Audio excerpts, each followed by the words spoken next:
2014년도에 우리나라의 외국 영화 한 편이 개봉됐는데 굉장히 선풍적 인기를 끌었습니다. 우리 한번 볼까요? 무슨 영화인지. 인터스텔라. 한번 보시면 많이 계실 겁니다. 인터스텔라. 그 인터스텔라 뜻이 별과 별 사이 또는 행성과 행성 사이 끝없이 먼 우주를 말합니다. 우주 공간. 엄청나게 먼 거리. 천문학 용어입니다.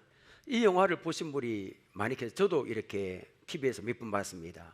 자, 여러분, 이 외국 영화가 2014년에 개봉됐는데 우리나라 사람들이 몇 사람 정도 이 영화를 봤을까요, 여러분? 일단은 1,000만 명이 넘었습니다. 1,034만 명. 우리나라 이때까지 역대 외국 영화가 많은데, 엄청 많은데 그 중에서 10위 안에 듭니다. 기록 역대 순서. 그래 그만큼 사람이 많이 봐. 그런데 이 영화에 재밌는 사실이 한 가지 있습니다. 뭘까요, 여러분? 외국에서는 축을 섰다는 겁니다. 외국에서는 영 많이 안 봐. 근데 희한하게 우리나라 사람들은 이 영화를 엄청나게 열광했습니다. 그래서 이 문제 때문에 왜 이렇게 많이 봤을까? 흥행통을 이렇게 했을까? 영화 평론가들과 각계각층의 지식인들이 이런저런 분석해서 이유를 내놨습니다. 그 첫 번째가 한국인의 이 지적인 허영심 때문이다라고 했습니다. 지적인 허영심이 뭐냐면 뭔지는 잘 모르겠지만 이 정도는 봐야지 교양인이지 하는 그런 마음 때문에 많이 봤다는 겁니다. 둘째는 우리나라의 그 뜨거운 교육열 때문에 이 영화에 많이 봤다. 뭐 조금은 관계 있을 겁니다. 세 번째는 우리나라 청소년들이 과학 이론에 대한 관심 때문에 이 영화가 흥행통이 일어났다. 다 이렇게 합당한 이유가 있습니다. 근데 그 중에 굉장히 심층적이고 예리하게 흥행통을 분석한 그 사람들이 있었습니다. 그게 뭐냐면 다른 나라에서는 축을 쏘고 우리나라에서는 굉장히 많이 봤다는 것은 이 영화가 우리나라 사람들만의 마음을 만지는 그런 요소가 있지 않았겠나라고 했습니다. 웅장한 컴퓨터 그래픽과 같은 외면적인 요소가 아니라 그 영화 주제 같은 그게 우리나라 사람을 만졌다는 겁니다. 저도 동의합니다. 바로 그것은 바로 평범하고 일상적인 감사였다는 겁니다. 이 영화 보신 분은 아시겠지만 영화 속에서 인류는 심각한 지구온난화에 심각한 위기를 맞았습니다. 이 지구는 멸망합니다. 때문에 미국 정부는 지구를 떠나서 사람들을 이주를 시켜야 되는데 또 다른 행성을 찾기 위해서 선발대를 보냅니다. 그 주인공이 당첨이 됐습니다. 주인공은 참 이렇게 정부에서는 고유 관료를 보내서 여기에 인류를 구하기 위해서 이 일을 맡아야 된다 하는데 자기 보니까 가족이 생각납니다. 딸들하고. 그래서 주인공 결국에 가족을 저버리고 인류를 구하기 위하여 큰 뜻을 가지고 우주를 떠난 것을 선택합니다. 바로 이 부분. 이것은 현대인들이 주변에 있는 진짜 소중하고 중요한 것들을 잊고 저 멀리 무엇인가를 찾아 떠나는 것과 같다는 겁니다. 현대인들이 진짜 중요한 자기 가족이 소중한 건데 주인공은 결국에 돌아올 수 없을 것 같은 보이는 블랙홀 속의 4차원의 공간에 갇혀서 울부짖고 가족을 그리워하며 눈물로서 부르짖습니다. 자기가 떠난 것을 후회하고. 진정으로 소중하고 진짜로 중요하지만 가족들이 소중한 걸 잘 모른다는 겁니다. 평상시 때는 너무나도 일상적이고 평범해서 그것에 대한 소중함을 잊어버리기 쉬운 것들 많습니다.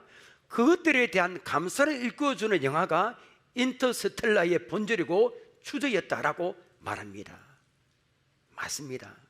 이것은 여러분 우리 신앙생활에도 이런 부분이 참 많습니다. 우리는 특별한 기적을 체험하고 불치병에 치유되고 내가 원하는 것을 얻게 되어야 감사할 이유라고 생각합니다. 근데 여러분 그렇지 않습니다. 우리는 감사할 이유가 너무나 많습니다. 첫째, 내가 영원히 멸망당해 내가 구원받은 것 자체를 너무너무 감사하잖아요. 이거는 있을 수 없습니다. 하나님 이 시간 우리의 영의 눈을 열어주셔서 우리가 천국과 지옥을 보여주고 내가 구원받고 천국 가게 된 사실을 알게 한다면 우리는 이게 감당할 수 없습니다. 하나님 자녀가 되었습니다. 내가 그 구원받은 내가 주일마다 이곳에서 예배를 드립니다. 하나님 아버지를 부릅니다. 이 사실에 대해서 온 마음을 다해서 감사해야 됩니다. 근데 사실은 그렇지 않다는 겁니다. 저도 마찬가지고요. 그냥 이걸 모르고 그냥 교회에 와서 예배를 드리고 평범하고 일상적이라 생각해서 이 놀란 은혜에 대해서 감사하지 못할 때가 많다는 겁니다. 자, 오늘 읽은 본문은 바쁜 세상을 살아가면서 지나치기 쉽지만 너무나도 소중한 위대한 감사에 대한 말씀입니다. 겉으로는 오늘 본문이 그렇게 안 보이는데 그렇습니다. 여러분, 우리 가운데 삶이 힘들어서 감사를 잊어버린 분이 계십니까? 여러분, 오늘 본문의 말씀을 통해서 그 감사를 다시 회복하시기를 바랍니다. 요한복음 6장은 참 깁니다. 몇 절로 되어 있습니까? 여러분, 좀 읽었지만 71절. 와, 길죠 여러분? 깁니다. 근데 여러분, 이렇게 길지만 저자 사도 요한은 한 가지 사건을 위해서 이렇게 긴 절을 기록했습니다. 그 사건이 무슨 사건입니까? 보리떡 5개와 물고기 2마리로 5,000명이 넘는 사람을 먹인 무슨 사건입니까? 오병이어 사건입니다. 아니, 이 사건이 얼마나 중요한지 사복음서의 모든 저자들은 빠짐없이 이 사건을 모두 다 마태, 마가, 누가, 요한에 기록하고 있습니다. 그만큼 중요하다는 겁니다. 오병이어의 표적은 예수님이 과연 어떤 분인지, 왜 그분이 인간의 몸을 입고 이 땅에 오셨는지, 우리가 왜 예수를 믿어야 되는지를 깨달아야 할 너무나도 중요한 사실이라는 겁니다. 예수님이 다 설명했습니다. 그런데 오병이어의 기적을 직접 눈으로 보고 경험한 이 사람들은 영적 의미를 전혀 알지 못하는 겁니다. 그렇게 설명했는데도 불구하고 그들은 왜 예수님 보리떡 5개 물고기 2마리 자기들을 먹였는지 모릅니다. 여러분, 왜 먹였습니까? 여러분, 떡을 먹으면 죽잖아요. 그 예수님 나중에 말씀드릴 생명의 떡이라 했습니다. 생명의 떡은 그 떡을 먹으면 죽지 않는다 겁니다. 여러분, 생명의 떡이 누구십니까? 바로 예수인 줄 믿으시길 바랍니다. 예수를 먹으라, 예수를 믿으라는 겁니다. 그럼 이 떡과 비교할 수 없는 영원한 생명을 갖게 된다는 겁니다. 그걸 말씀하고 있는 게 아닙니까? 여러분, 오병이요, 그렇게 말씀하고 설명했는데 모르는 겁니다. 때로는 심지어 그들은 와, 이분을 우리 왕으로 삼으면 굶어 죽지 않을 수 있겠다 하면서 우리 왕으로 삼자 하고 이 동문서답을 하고 있는 겁니다. 예수님은 오병이의 표적을 의미를 전혀 모르는 이 무리들에게 계속해서 말씀을 전했습니다.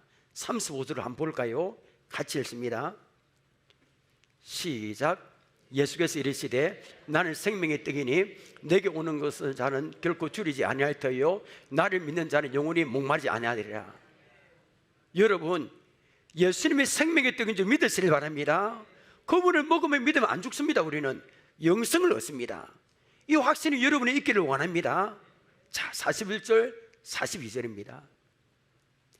자기가 하늘에서 내려온 떡이라 하시므로 유대인들이 예수에 대하여 수군거려 이르되 이는 요셉의 아들 예수가 아니냐? 그 부모를 우리가 아는데 자기가 지금 어찌하여 하늘에서 내려왔다 하느냐?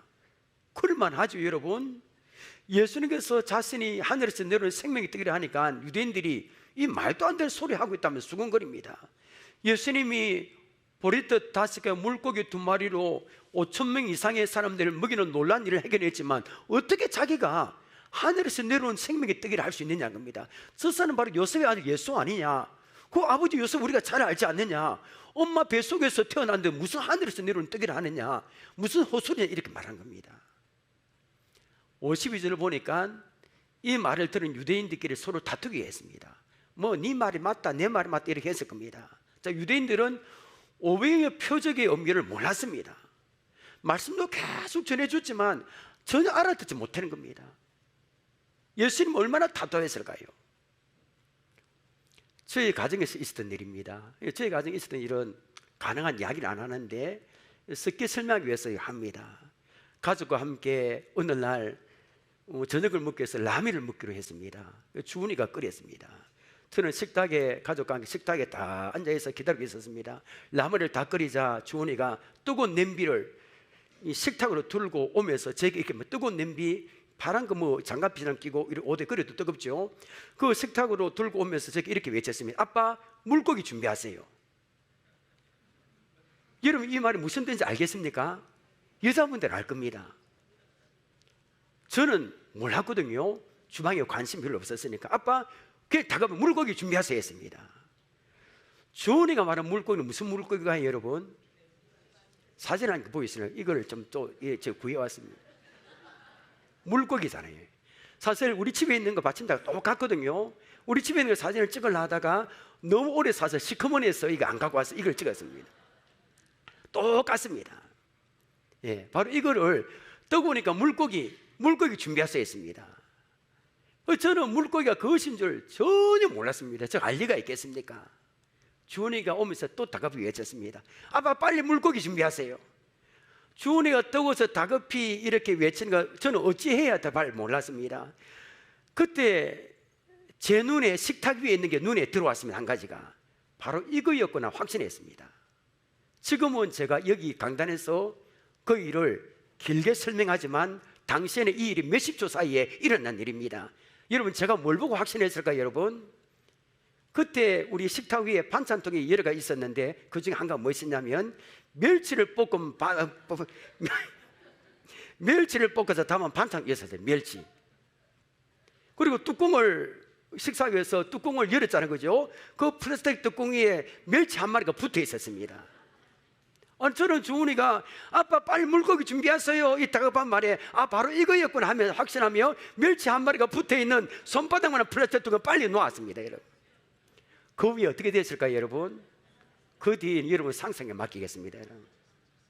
지금 오병이의 표적의 단계의 의미를 예수님이 말씀해 주시는데도 저같이 유대인들이 알아듣지를 못하는 겁니다.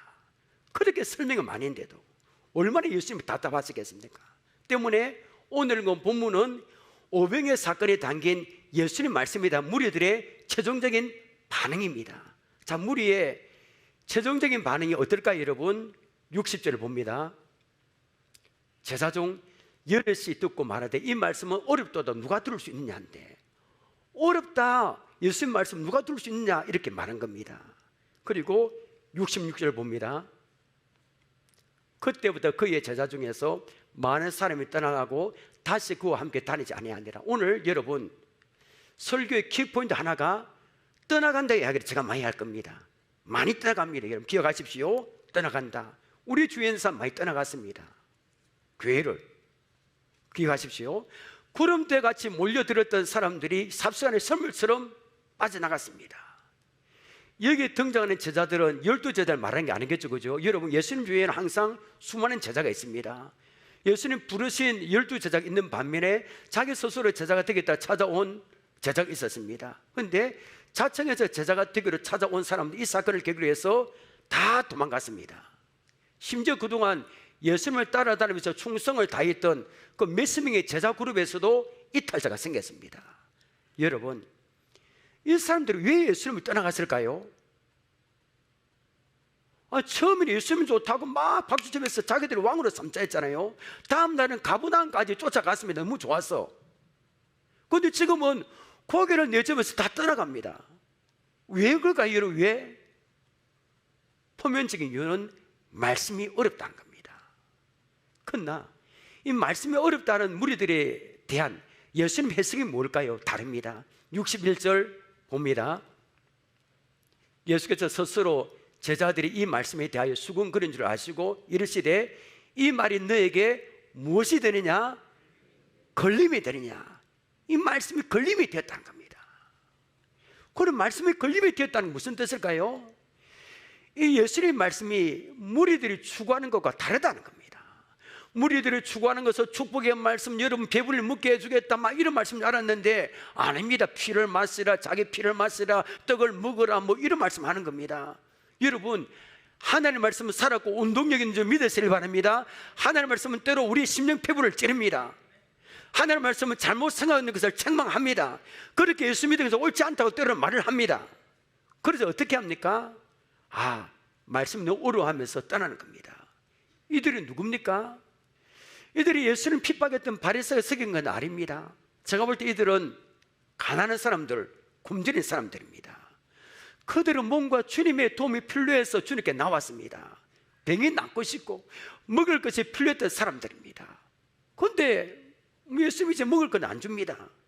이 사람들이 그러니까 여기서 별일 없다면서 말씀이 어렵다면서 주님께서 떠납니다. 그리고 70절 71절 봅니다.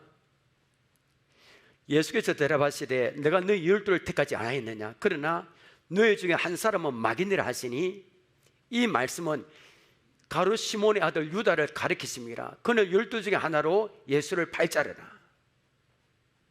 자, 여기 보면 누구 이야기가 기록되어 있습니까?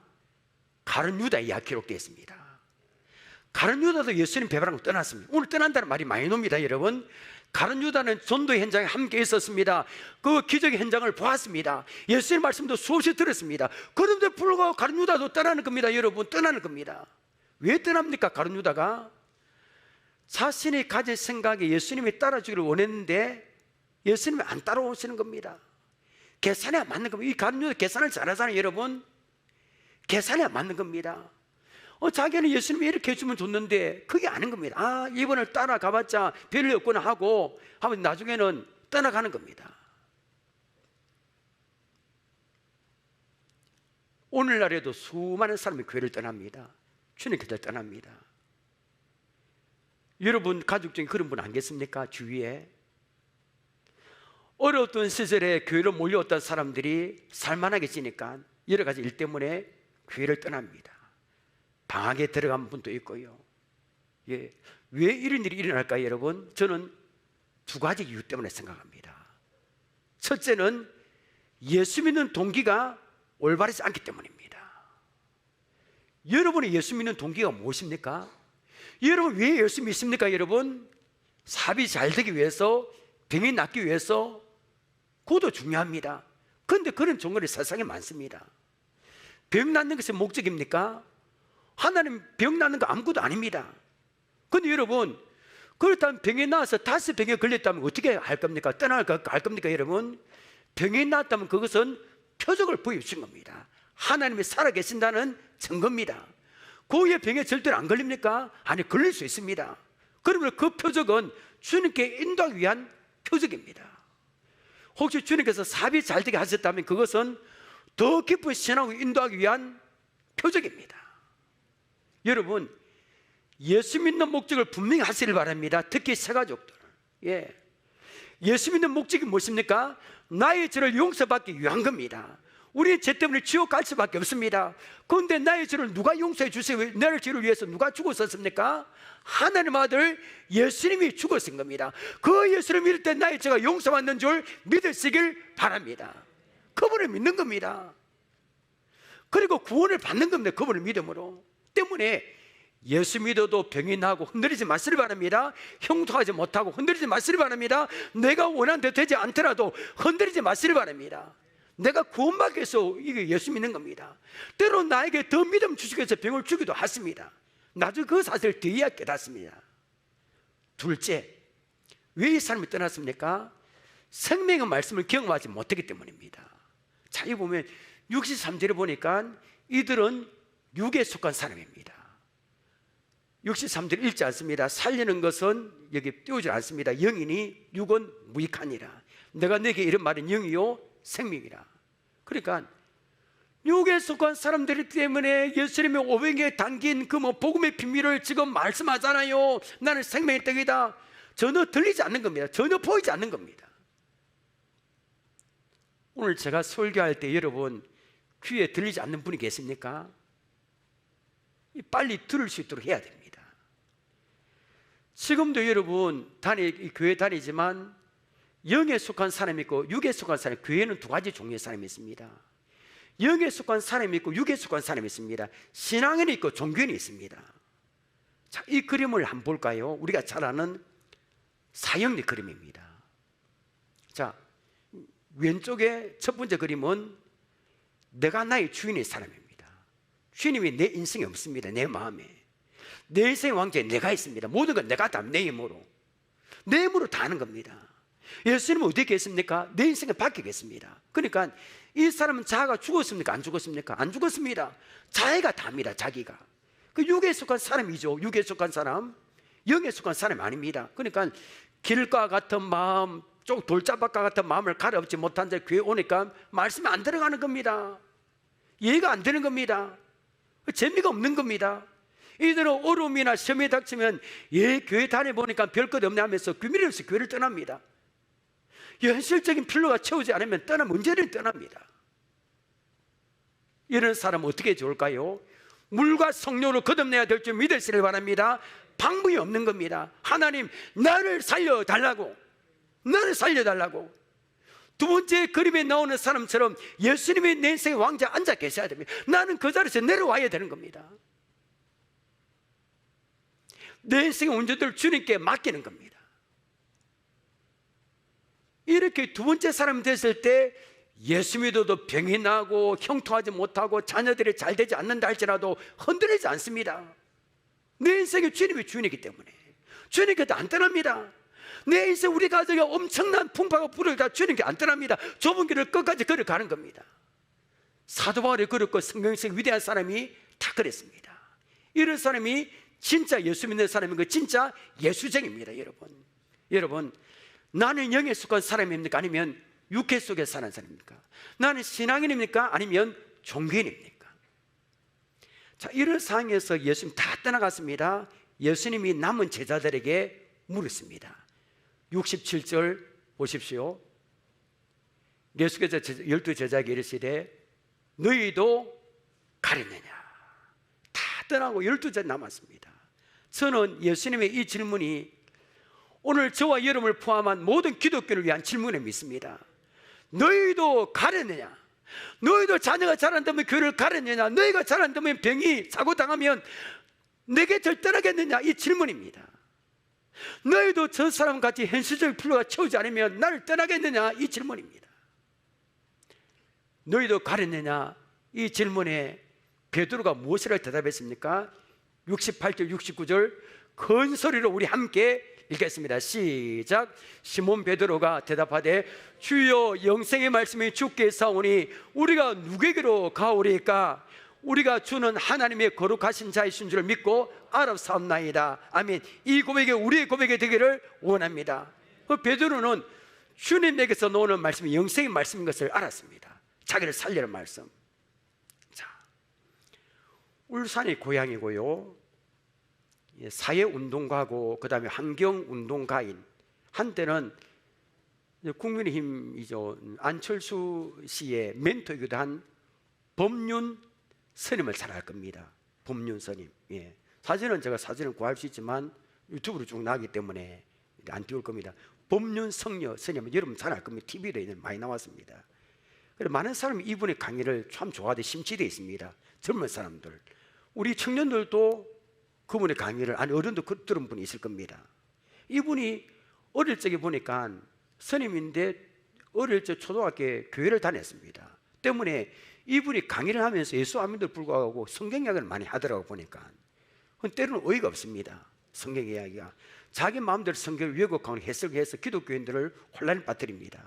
예수님은 어떤 분인가? 이분이 이렇게 했습니다. 예수님은 선행과 공로로 신이 하나님이 되었다 이렇게 말합니다.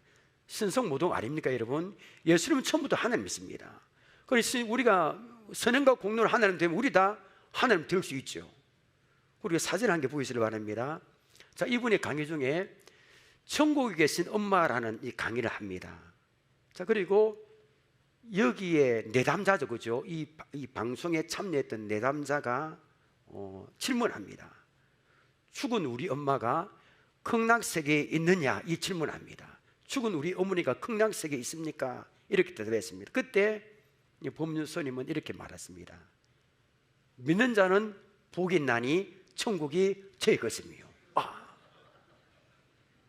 믿으면 된다는 겁니다. 천국에. 이 말을 3번이나 반복했습니다. 믿는 자는 복이 있나니 천국에 제 것이며.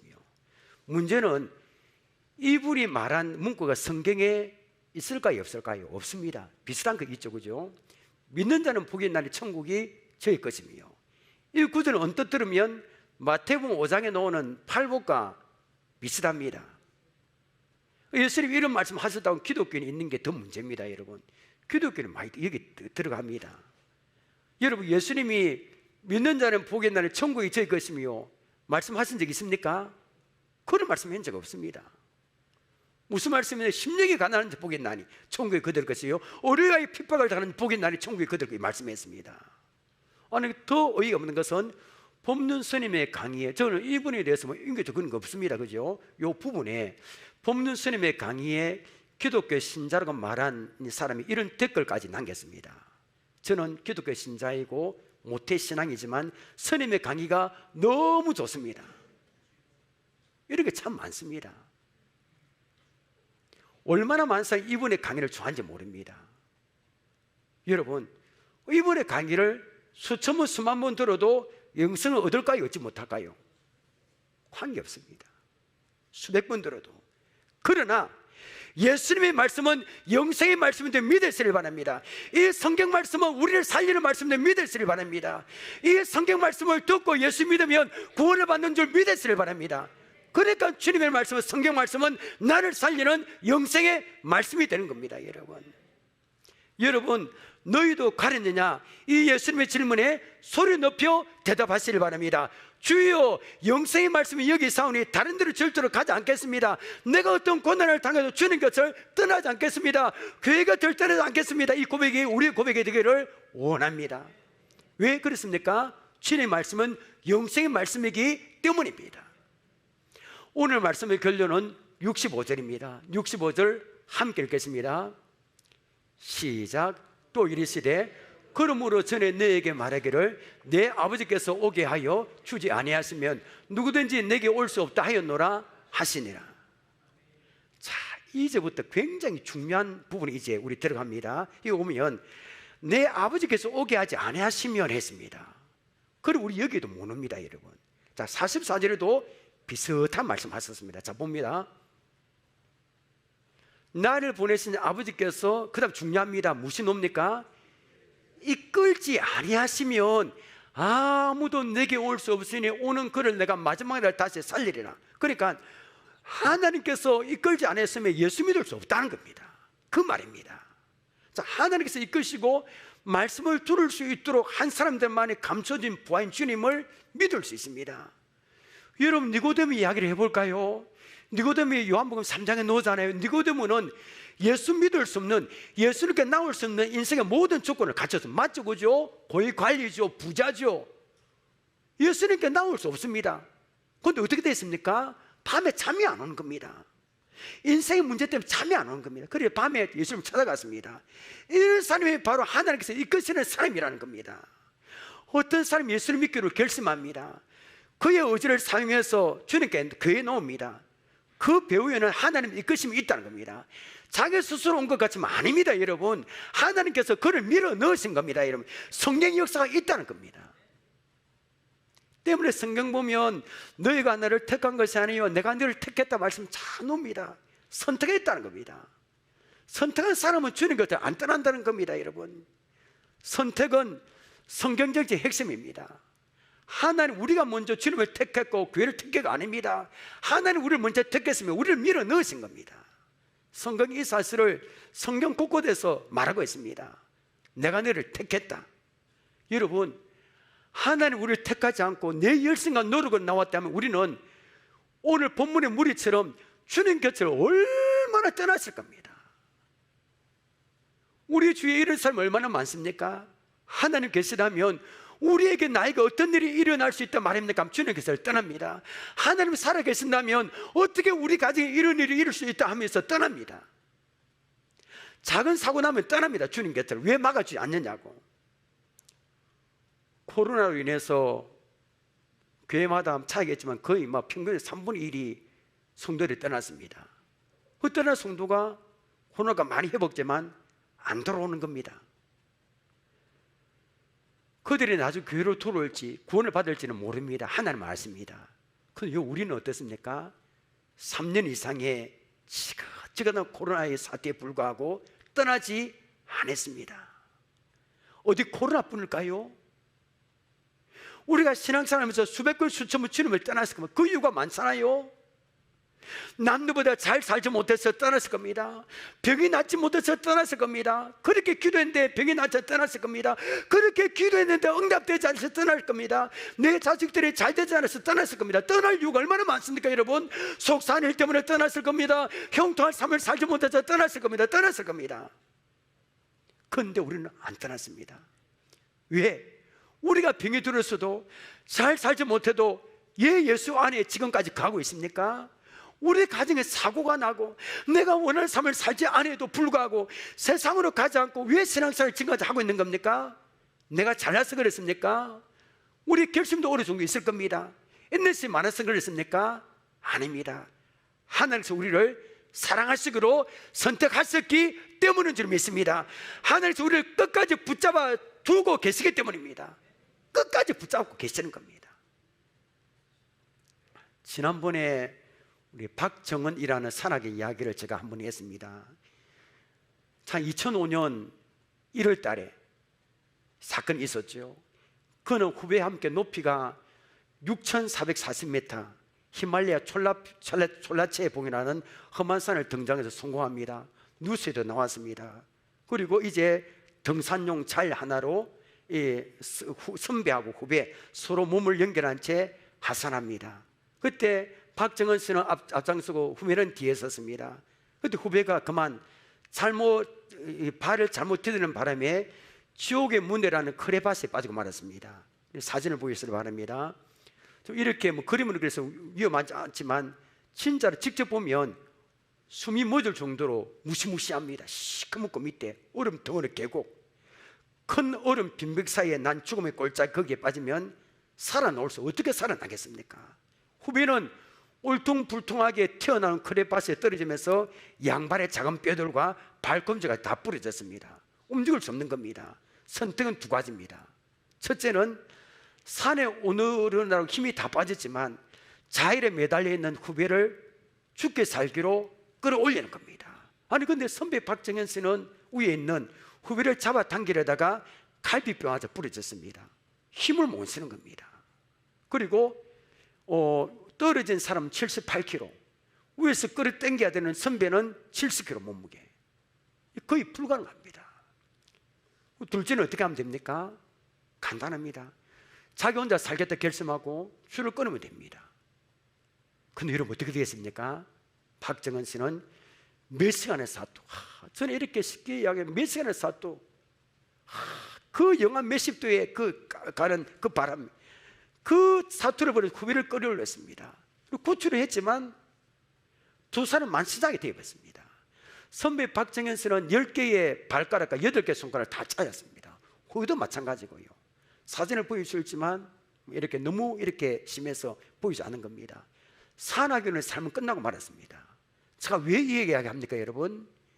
연약한 인간도, 연약한 인간이자 우리는 그 사랑하는 후배를 위해서 발가락과 손가락에 잘려나가도 연결된 줄을 끝까지 붙잡았습니다. 하물며 독생자 예수 그리스도까지 내어주신 하나님께서 우리를 끝까지 붙드시지 않을까 여러분? 붙드십니다. 아니 하나님은 등산용 줄인 안자일렘보다 더 단단하게 우리를 붙들고 계십니다. 내가 예수 믿게 된 것과 지금까지 그분을 떠나지 않고 이 자리에 있게 된 것은 하나님 나를 붙들고 계신 줄 믿으시길 바랍니다. 그렇기 때문에 교회를 떠나서 다시 돌아오는 겁니다. 하나님의 은혜입니다. 여러분 우리에게 이 축복보다 더 큰 축복이 없잖아요. 여러분 우리가 정말 감사할 일이 아닙니까? 이것이 여러분 얼마나 많은 사람들이 예수님을 믿다가 이런저런 이유로 교회를 떠났습니까? 우리는 어려운 일과 위기도 많았지만 떠나지 않았습니다. 영원히 멸망당해야 할 내가 구원받고 신앙생활을 하고 있습니다. 주일마다 하나님께 예배드리고 있습니다. 이것을 감당할 수 있는 하나님의 은혜 아닙니까 여러분? 그러나 처음에도 말씀드렸듯이 우리 이 엄청난 사실에 대해서 감사하지 못할 때가 있어요. 그냥 귀에 오는 겁니다. 이걸 감사하지 못하고 전혀 모르고요.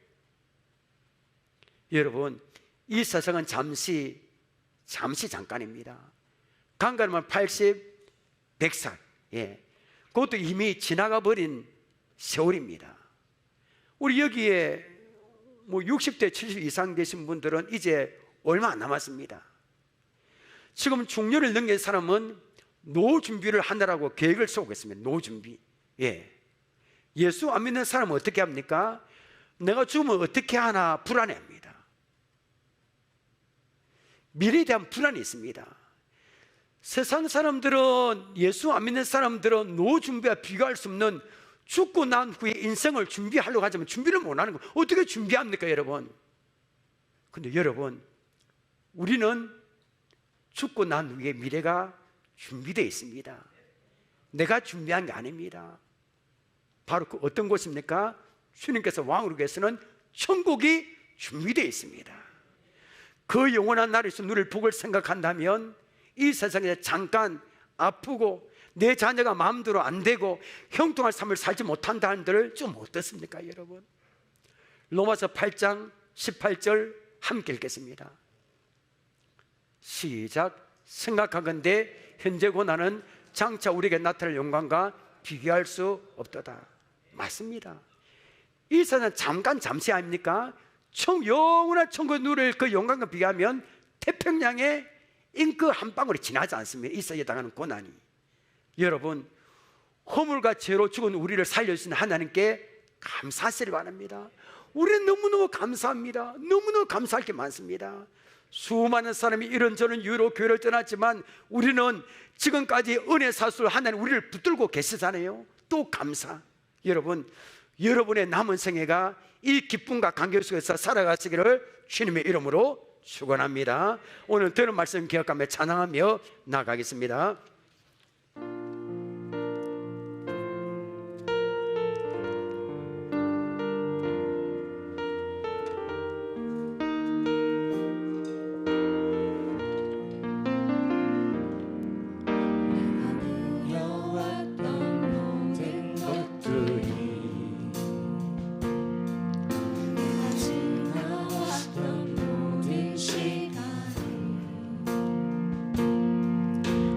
걸어왔던 모든 순간이 당연한 것 아니라 은혜 요소. 아침에 해가 뜨고 저녁에 노을, 봄의 꽃 향기와 가을의 열매, 변하는 계절의 모든 순간이 당연한 것 아니라 은혜 요소. 모든 것이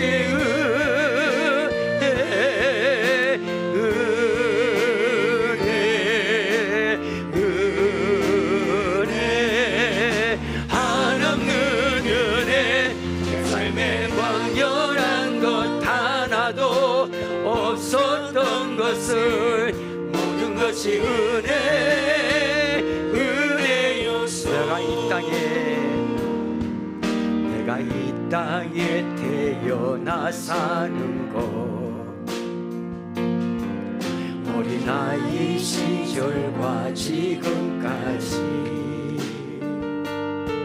숨을 쉬며 살며 꿈을 꾸는 삶, 당연한 것 아니라 은혜 요소. 이 부분은 우리는 감사해야 되지 않을까요? 또 살며 오늘 찬양하고 오늘 찬양하고 예배하는 삶, 복음을 전할 수 있는 축복이 당연한 것 아니 은혜 요소. 모든 것이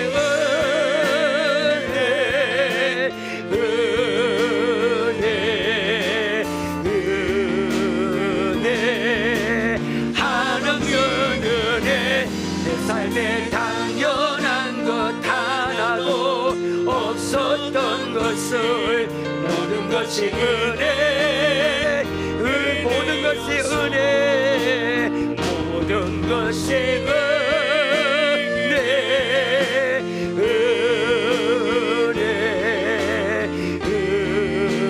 은혜 한없는 은혜. 내 삶에 당연한 것 없었던 것을 모든 것이 우리 다시 한번 고백합니다. 모든 것이 은혜, 모든 것이 은혜, 은혜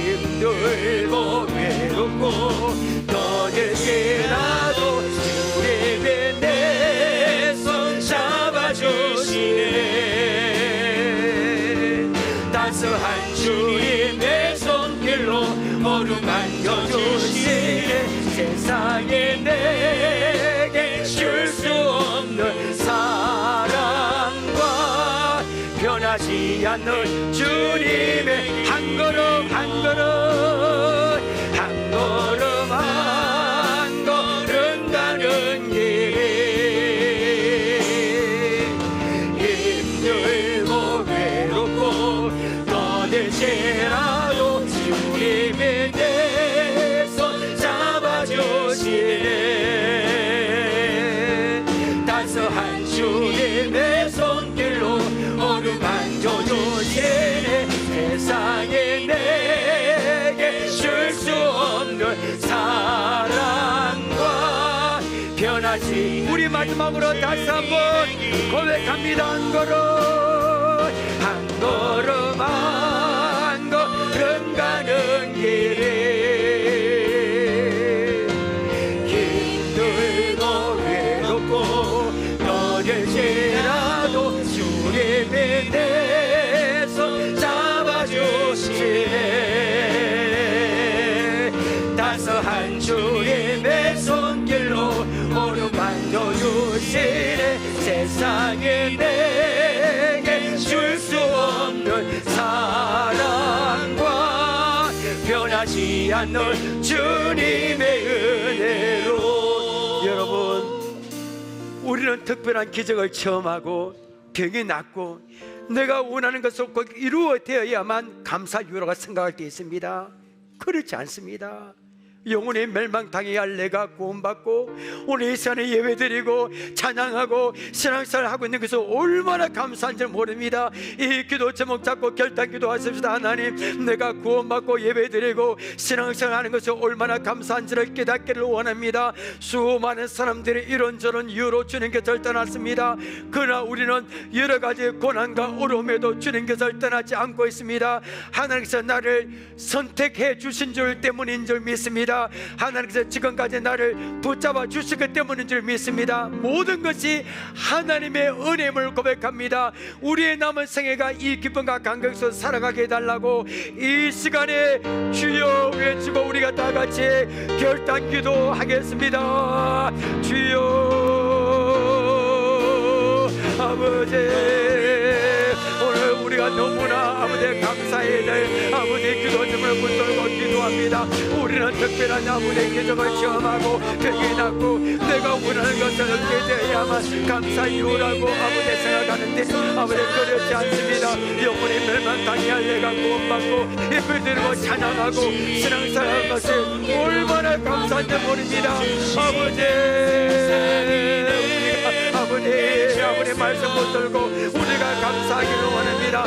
수많은 사람들이 이런저런 이유로 아버지 주님께 떠나갔습니다. 그러나 우리는 여러 가지 고난과 여러 가지 힘든 일에 불구하고 아버지 주님께 떠나지 않고 있습니다. 하나님은 나를 선택해 주신 주님을 믿습니다. 하나님께서 나를 아버지 창세전에 아버지 선택하시기 때문에 믿습니다. 하나님은 지금까지 나를 은혜의 줄로 붙잡아 주시고 계신 줄 때문에 믿습니다. 하나님 모든 것이 하나님의 은혜입니다. 아버지 내 힘으로 된 것 같지만 내 힘으로 된 것이 아니라 모든 것이 하나님의 은혜로 된 줄 믿습니다. 하나님 감사합니다. 우리가 불평 눈에 보이는 아버지 현실 때문에 문제 때문에 불평하고 원망하게 살지 말게 하시고 늘 감사하며 살아갈 수 있도록 아버지 역사해 주시고 아버지 은혜를 베풀어 주시면서 늘 감사하며 살아가기를 원합니다. 내가 구원받고 하나님의 자녀가 되고 아버지 천국 가서 살 수 있다는 사실에 대하여 모든 것이 하나님의 은혜를 깨닫고 감사하고 아버지 감사합니다. 여러 가지 힘들고 아버지 고난의 삶이 닥친다 할지라도 그것 때문에 주님과 절단하지 아니하고 늘 아버지 주님의 은혜를 생각하며 끝까지 베드로처럼 영생의 말씀이 여기 있사오매 아버지 내가 어떻게 주님을 떠나갈 수 있겠습니까 하고 아버지 주님과 절단하지 않는 아버지 우리의 믿음이 될 수 있도록 오늘도 이 시간을 주여 우리에게 은혜 베풀어 주시고 아버지 도와주어서 우리의 성도들을 붙잡아 주시고 날마다 하나님께 은혜가고 한 걸음 가는 길에 아버지 역경받고 나는 길이 될 할지라도 그것 때문에 낭망하지 아니하고 아버지 하나님의 은혜를 기억하며 감사하고 찬양하며 아버지 사랑 우리가 될 수 있도록 아버지 도와주시고 역사여 주사여 아버지 오늘 저희들의 성령을 부어주시고 날마다 하나님의 은혜를 기억하며 사랑하는 아버지 저희들을 되게 하시고 하나님의 은혜의 사슬로 우리 각자를 붙잡아 주시고 아버지 늘 주의 은혜 가운데 아버지 사랑 저희들이 될 수 있도록 오늘 이 시간에 가운데 역사하여 주시고 은혜 베풀어 주옵소서. 하나님, 참으로 오늘 감사합니다. 내가 구원받고 예배드리고 신앙생활한 것이 될수롭지 않게 보이지만 아닙니다. 너무나 감사합니다. 수많은 사람들이 이런저런 이유로 주님 곁을 떠나갔잖아요. 그러나 우리는 그 여러 가지 고난과 이해할 수 없는 환경과 문제 앞에도 불구하고 주님 곁을 떠나지 않고 있습니다. 내 힘과 내 인내심으로 된 것이 아니라 창세전에 나를 선택한 주 주님의 은혜인 줄 믿습니다. 하나님께서 그전까지 은혜의 사수로 우리를 붙잡아 둔 줄로 믿습니다. 모든 것이 하나님의 은혜입니다. 아버지, 한 걸음 한 걸음 가는 길이 때로는 힘들고 외롭고 지친다 할지라도 오늘 부수의 말씀을 붙들고 아버지 힘차게 천성을 향해서 나아가는 전진하는 우리의 대장부의 믿음이 될 수 있도록 역사에 주옵소서. 예수님의 이름으로 기도합나이다. 아멘.